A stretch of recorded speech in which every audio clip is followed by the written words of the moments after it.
হুমকি আছে, চাপ আছে, কিন্তু পিছু হটার নেই কোনো সুযোগ। যুক্তরাষ্ট্রের যুদ্ধের হুমকিকে ভয় পায় না ইরান, এমনটাই স্পষ্ট করে দিয়েছেন ইরানের পররাষ্ট্রমন্ত্রী আব্বাস আরাকচি। রোববার তেহরানে এক অনুষ্ঠানে তিনি বলেন, যুক্তরাষ্ট্রের সঙ্গে আলোচনায় ইরান কখনোই নিজেদের ইউরেনিয়াম সমৃদ্ধকরণ বন্ধ করতে রাজি হবে না। এদিকে মধ্যপ্রাচ্যে ক্রমশই বাড়ছে উত্তেজনা। বিশ্লেষকদের একাংশ আশঙ্কা করছেন, ইরান ও যুক্তরাষ্ট্রের মধ্যে সংঘাতের ঝুঁকি বাস্তব হয়ে উঠছে। এই প্রেক্ষাপটেই সাম্প্রতিক সময়ে অঞ্চল জুড়ে সামরিক উপস্থিতি বাড়িয়েছে ওয়াশিংটন। তার মধ্যেই গেল শুক্রবার ওমানে দুই পক্ষের মধ্যে হয়েছে পরোক্ষ আলোচনা।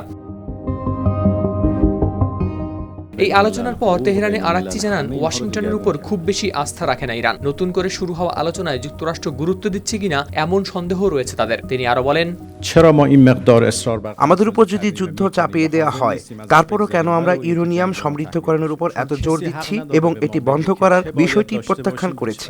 কারণ আমরা কি করব না করব তার উপর ছড়ি ঘোরানোর অধিকার কারণেই এই অঞ্চলে সামরিক বাহিনী মোতায়েনে আমরা ভয় পাই না।